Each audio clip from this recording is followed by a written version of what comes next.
Le marché européen a été sous-performant depuis la mi-mai.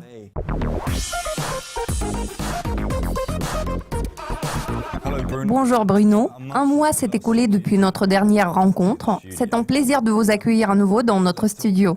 Il y a un mois, le secteur technologique est entré dans une phase de correction. Cette correction est-elle déjà terminée ?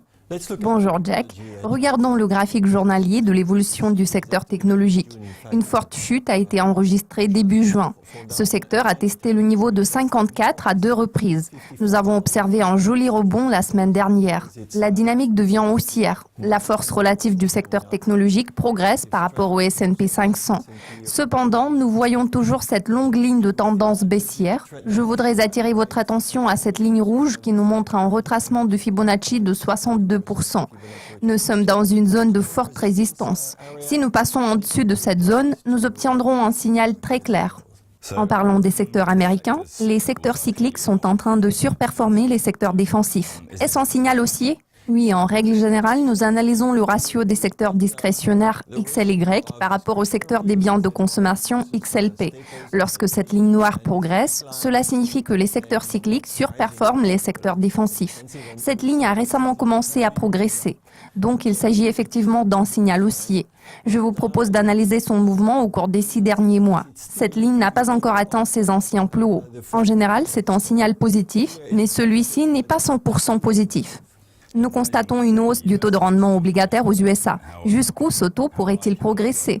Jetons un coup d'œil au graphique journalier. En avril, le taux de rendement se situait à 2,15. Il se maintenait à ce niveau tout au long du mois de mai, puis la même chose a été observée en juin. Et puis, tout à coup, à la mi-juin, le taux a grimpé vers 2,40. À quoi ce niveau correspond-il ? Il représente l'ancienne résistance. Il s'agit notamment du niveau de résistance enregistré en mai. Dans ce contexte, nous pouvons supposer que nous verrons une certaine pause sur le marché obligataire. Du moins, c'est ce que nous disent les niveaux de support et de résistance. Alors jusqu'où le taux de rendement pourrait-il aller ? Il pourrait potentiellement reculer vers le niveau du nuage, soit vers 2,30. La fourchette actuelle se situe entre 2,30 et 2,40. Cela devrait se refléter sur le secteur financier. Le secteur financier va-t-il continuer à surperformer le S&P 500 ? Je pense que oui, parce que la tendance haussière des taux d'intérêt se poursuit toujours et cette tendance est confirmée par des plus hauts et des plus bas à des niveaux plus élevés. La force relative du XLF, soit du secteur financier, est également en train d'enregistrer des plus hauts et des plus bas à des niveaux plus élevés par rapport au S&P 500. En général, nous voyons une dynamique positive. Cependant, tout comme dans le cas des taux d'intérêt, nous avons enregistré une courte pause tout près de l'ancien niveau de résistance à la barre de 25. Il se peut que nous atteignions le niveau de 24,60 qui correspondrait à un retracement de 38%.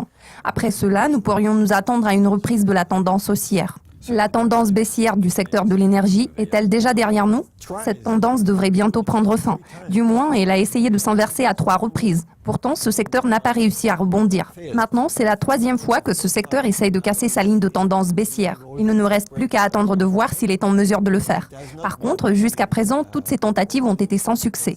Il y a une petite lueur d'espoir. Vous voyez cette ligne noire qui représente le cours du pétrole. Elle est en train d'enregistrer des points bas à des niveaux plus élevés. La force relative du secteur de l'énergie par rapport au S&P 500, représentée par cette ligne orange, est sur le point d'atteindre le fond.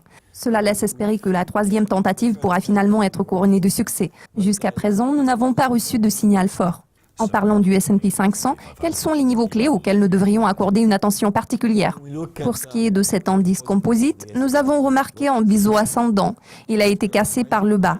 Vous voyez cette ligne descendante sur le graphique. Il s'agit d'une configuration en drapeau haussier. Ce modèle de drapeau haussier apparaît lorsque la ligne de tendance baissière est cassée. Pour l'instant, ce n'est pas encore le cas.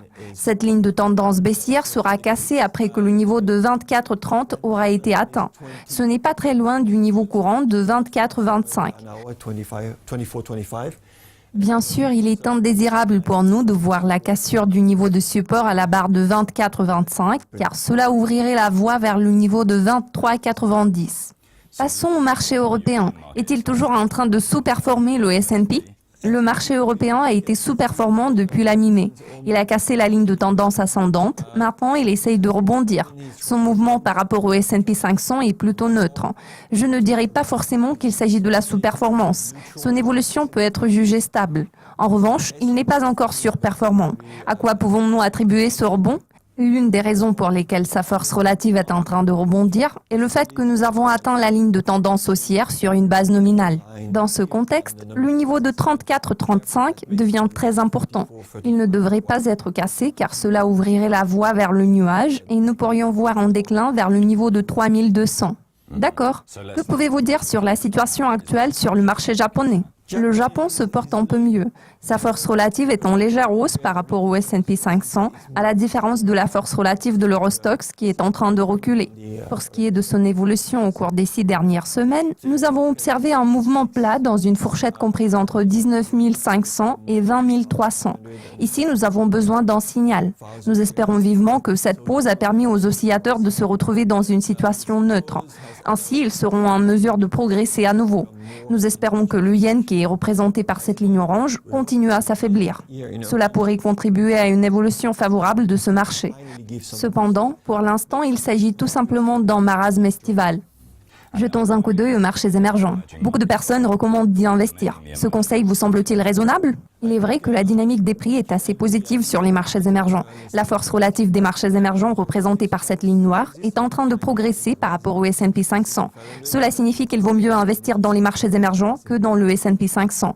En analysant la dynamique des prix au cours des 4 derniers mois, nous pouvons constater que les prix n'ont pas dépassé les limites de leur fourchette. En revanche, ces 3 dernières semaines, les prix ont grimpé vers la limite supérieure de la fourchette. Il en découle que c'est probablement une bonne idée d'investir dans les marchés émergents. Par contre, la situation varie d'un marché à l'autre.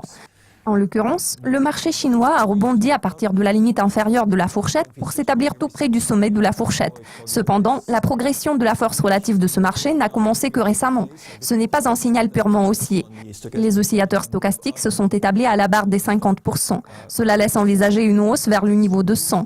Donc, il existe un certain potentiel d'amélioration. Maintenant, je vous propose d'analyser la situation sur le marché brésilien. Ce marché s'est récemment effondré en raison de l'instabilité politique observée au cours de la période fin mai, début juin. Un rebond a été enregistré au cours des 4 dernières semaines.